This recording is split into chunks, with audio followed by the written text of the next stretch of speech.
you're like traveling, staying in the same place. It's I love it. I love it. That's what about restaurants is. Even when you go other restaurants, especially here in Melbourne, you just have a journey all around the world. There is so much to learn and discover. Hi everybody, this is Dani Valent and you are with me for Dirty Linen. Thank you so much for joining me for a juicy food chat. We love chatting to people in, around and embedded in the world of food, drink and hospitality, and today's chat is no different. It's one that I am really looking forward to. I've had a little bit of back and forth with Eleonora Rossi about the place that she works, the Hardware Club, an independent restaurant in Melbourne, about being a female leader, part of the queer community, and just taking it up to the big guys. Sometimes it can seem that hospitality is more and more about big groups, big business, power plays, huge real estate moves. But what about the little indies, those places that really express their identity and, to my mind, make a place what it is? Eleonora, welcome to Dirty Linen. Hi Dani. Hello everyone. Hi. So happy to have you on the show. Tell us a little bit about yourself and the Hardware Club. Yes, I'm Eleonora. I'm the venue manager at the Hardware Club. We are a small restaurant in another lane. It's called an Italian trattoria, which is a place where people come together in a cozy environment with a fun and a casual service, like what Italian hospitality basically is. So we like to make people feeling like they are at home. We are a small team. We have like a little small family, about 18 staff members.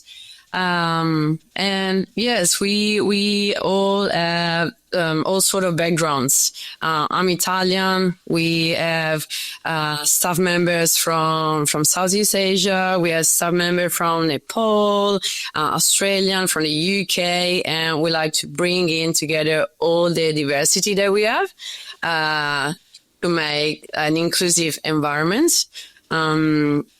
Especially because both on the floor and in the kitchen, there are women in charge.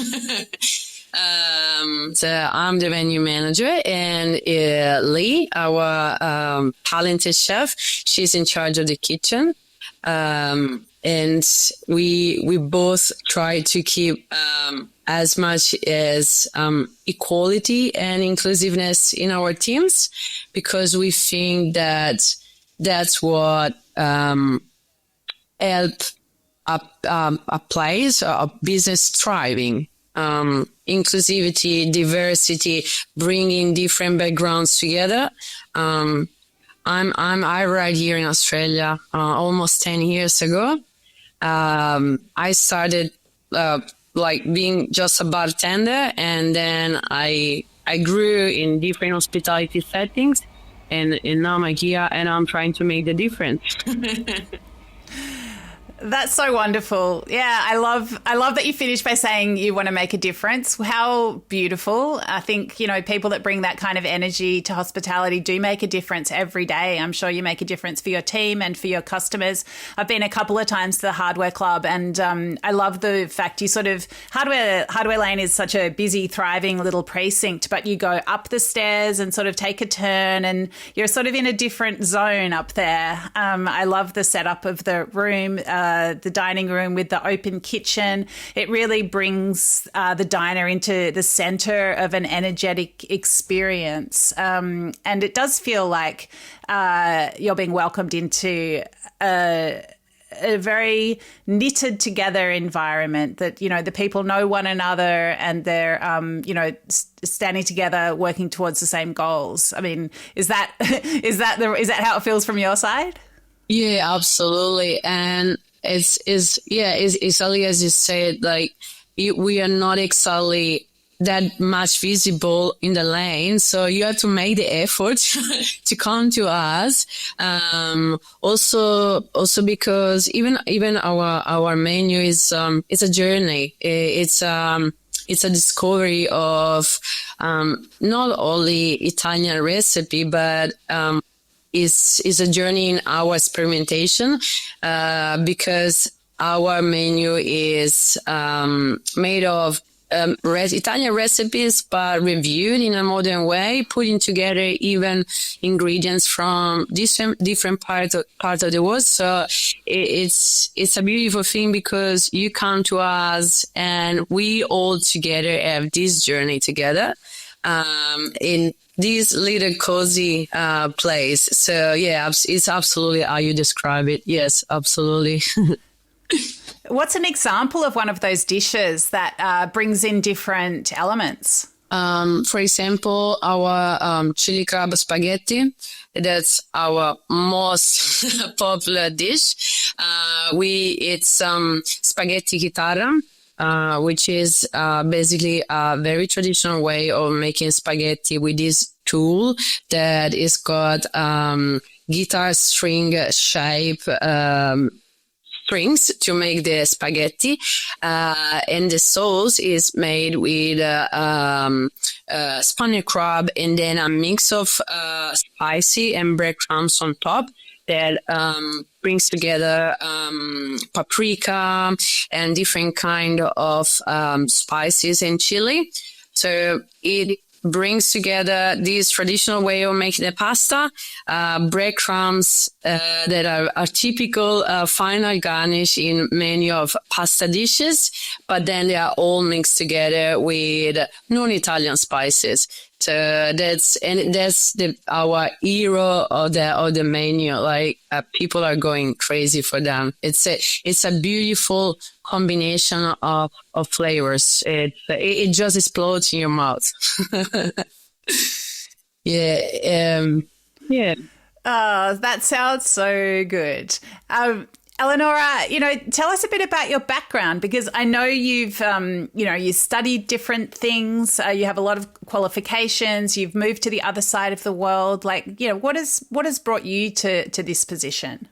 So yes, back in Italy, I studied languages. I was studying Japanese and English. I got a master's degree in communication, and I decided after uni to try and have an experience abroad. And I came here to Australia with a working holiday, and I experienced in this country how open-minded people are, and I started working with Andrea, which is the owner at the Hardware Club.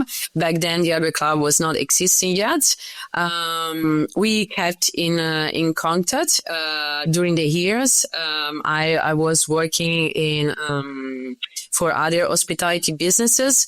I got a project management diploma in the meantime, and bachelor in hospitality and tourism management. And then in 2022, when Andrea asked me to come and work for him as a venue manager at the Hardware Club, he explained me the concept behind it, which is home away from home. And for me, that was the perfect concept, because that's also what Australia is for me, home away from home.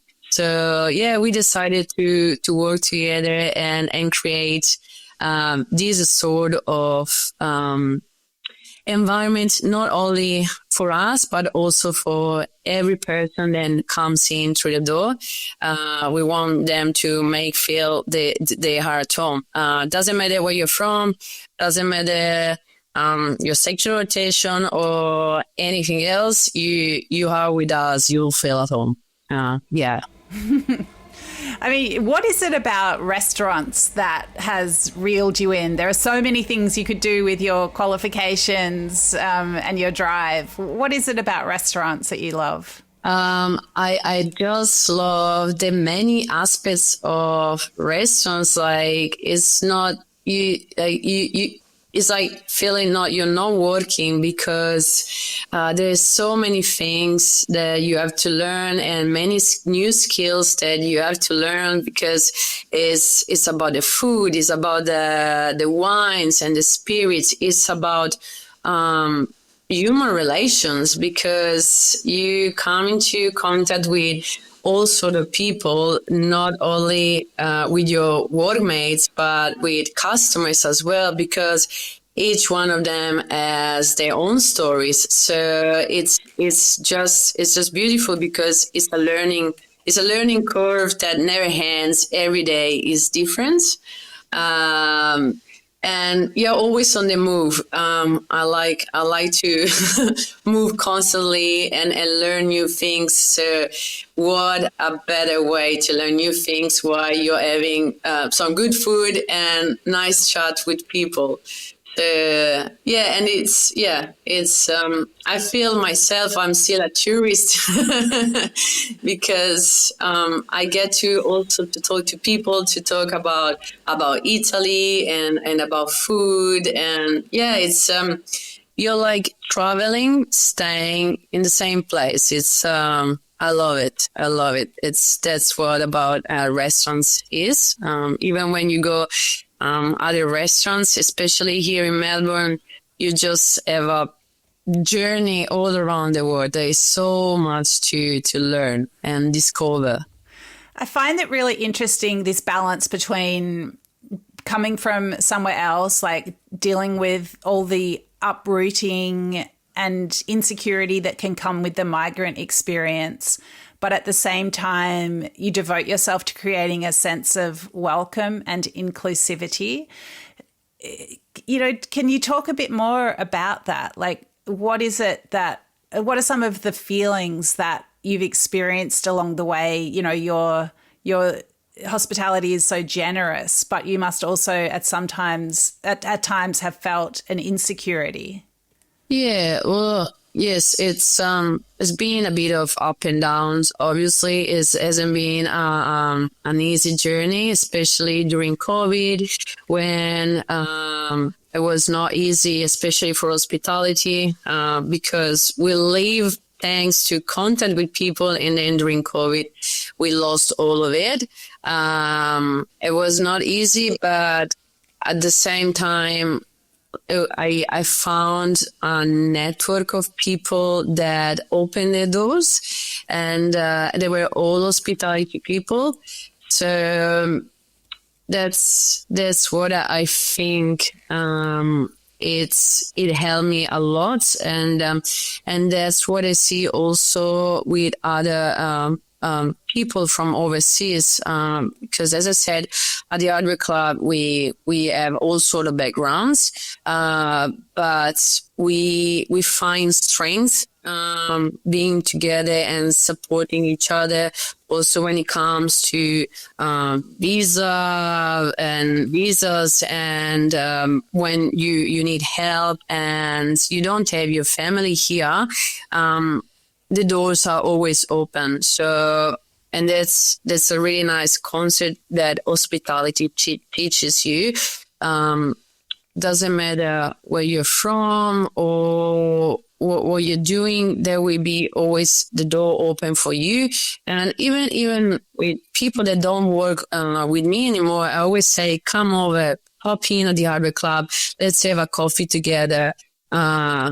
Because it's very important when you're here by yourself, you're on the other side of the world, and you're navigating all sort of different rules and different language. It's very important to have someone that tells you, come here, the door is always open for you.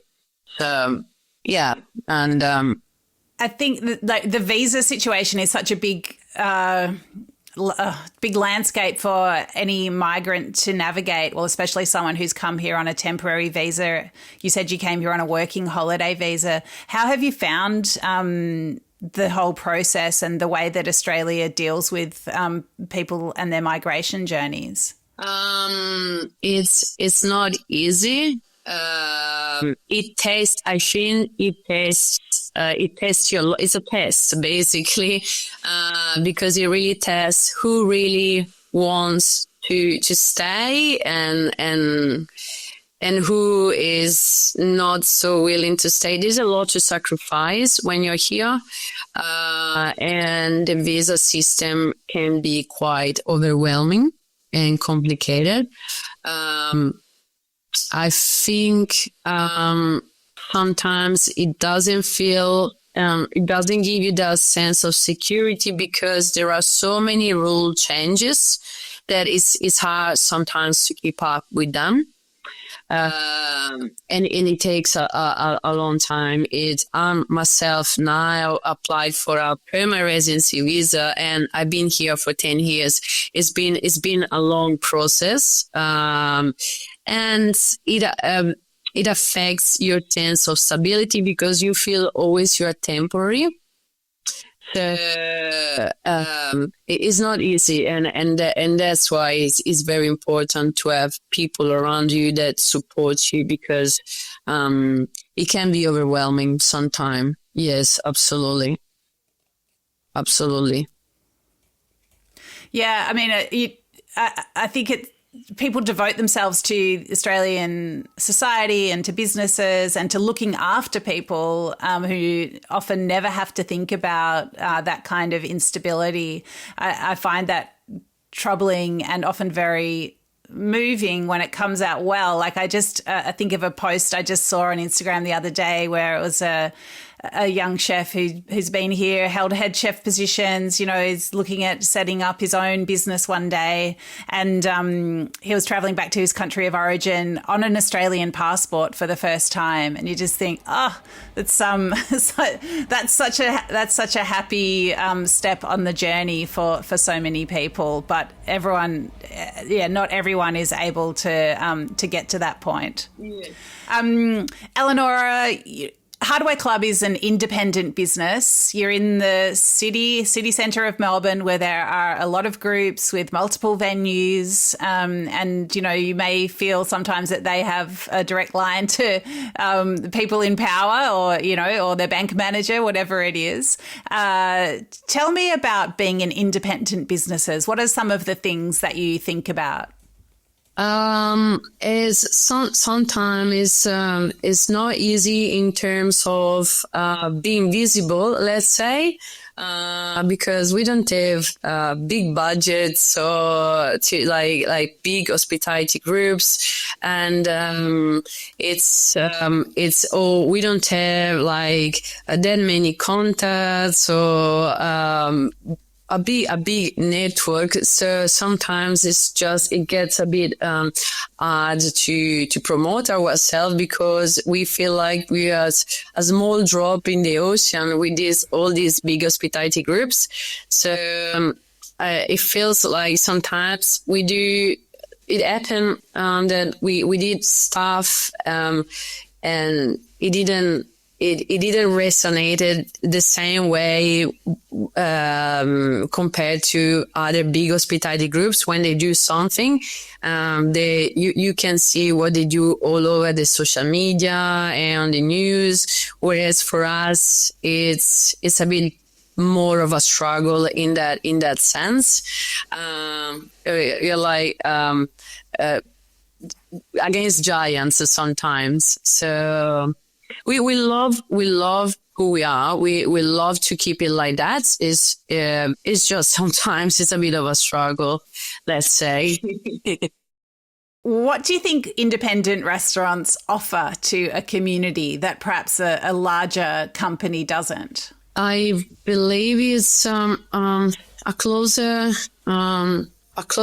human relationship in terms of, for example, at the Hardware Club, we have regular customers that come almost every day, especially for lunch, and they know who Andrea is. They know each one of us by name. And we share our daily lives, and it's beautiful because it's like a very welcoming environment, and it gives you like the sense of we are all human beings. We are all on this boat together.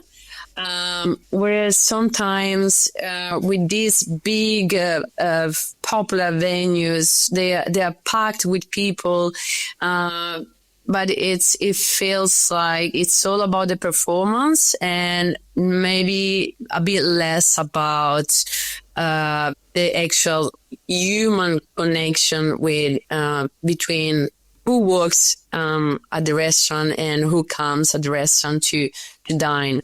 So that's I think what the main difference is, and that's why we love being the small independent restaurant in Adelaide Lane.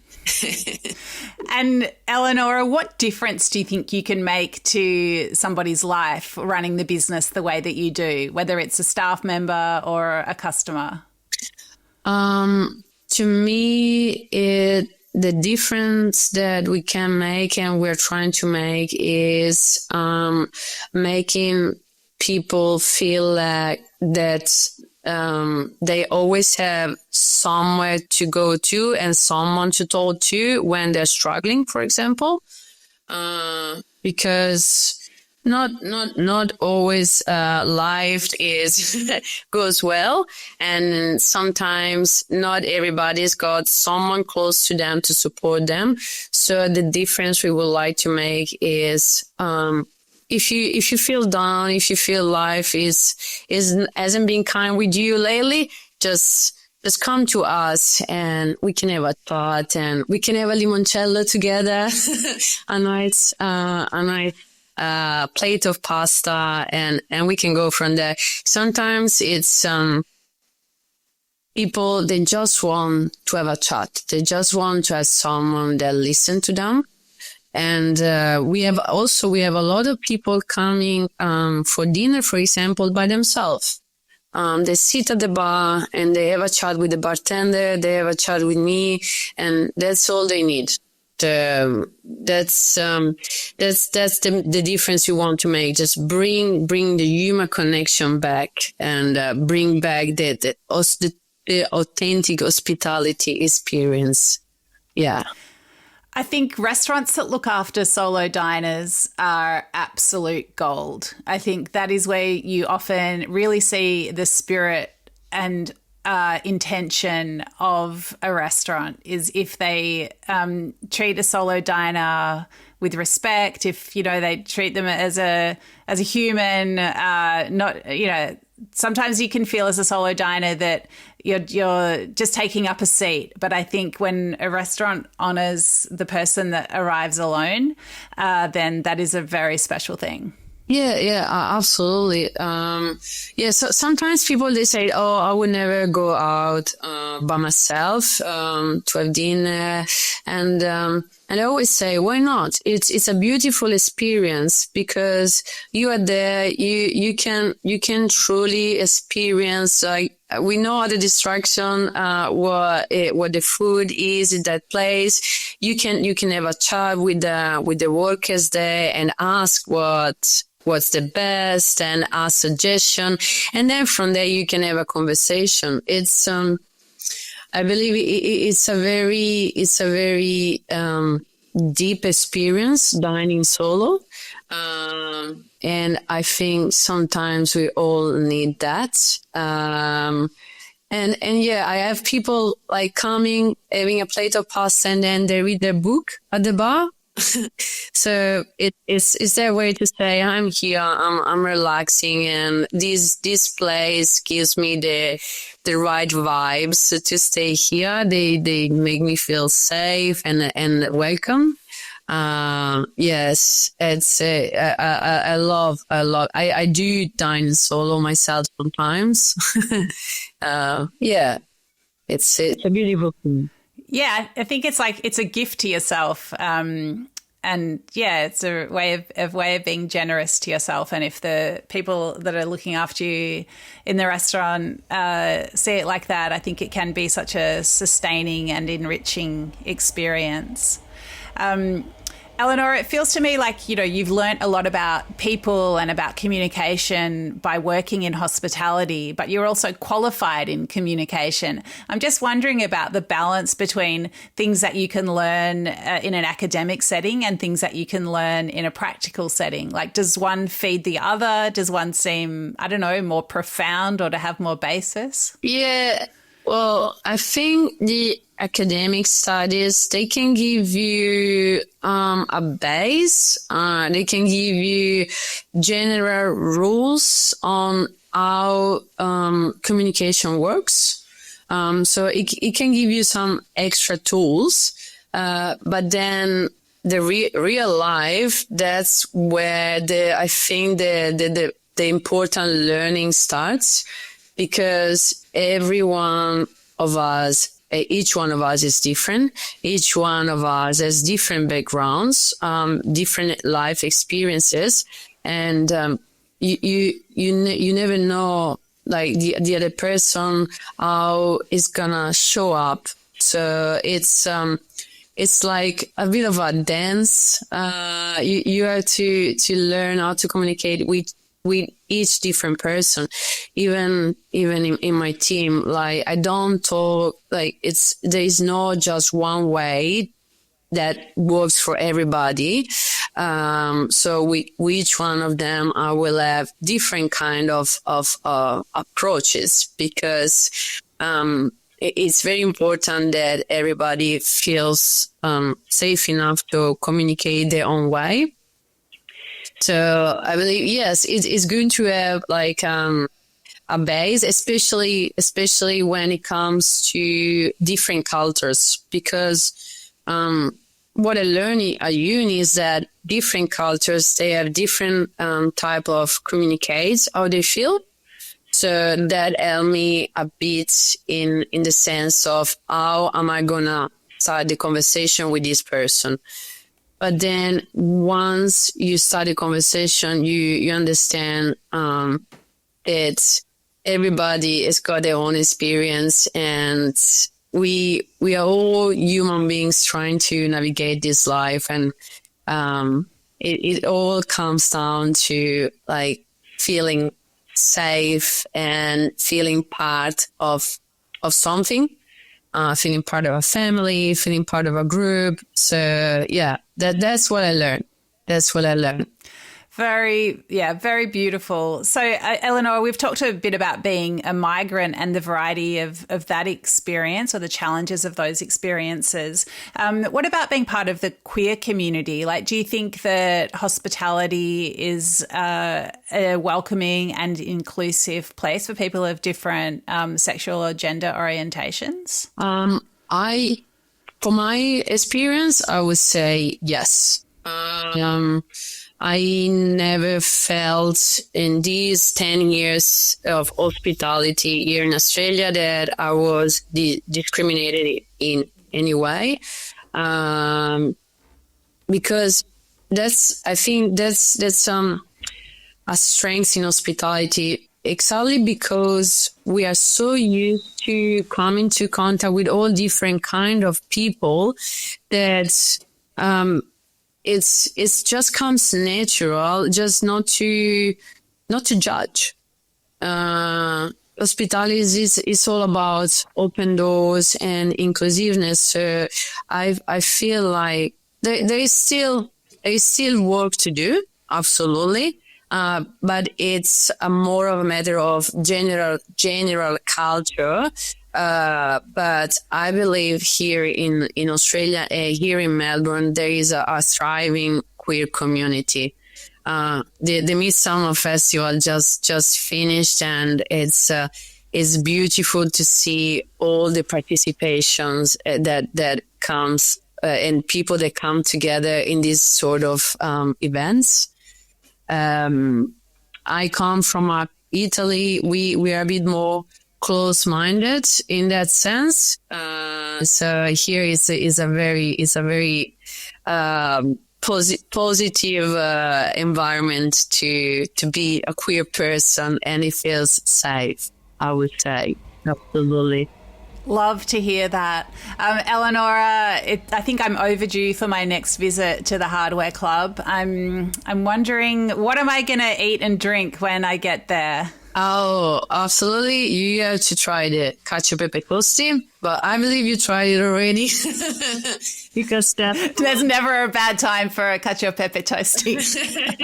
That's one of our staples. We got some beautiful seafood croquettes on our summer menu. They are a revisitation of arancini because it's squid ink rice with crab and then lobster mayo on top. They're just a beautiful snack to have. And then definitely the spaghetti assassina. That's more of a traditional recipe from south of Italy. So we soak overnight the spaghetti in the spicy sauce, secret recipe of the chef. And then we toast it in the pan, and then you will have this crispy and charred spicy spaghetti in your plate with some buffalo mozzarella on top. And to finish, I highly recommend the tiramisu, which is, I believe, the best in Melbourne. Well, I have a qualification in eating tiramisu, so I feel very well placed to test that out, and I'm sure I will not be disappointed.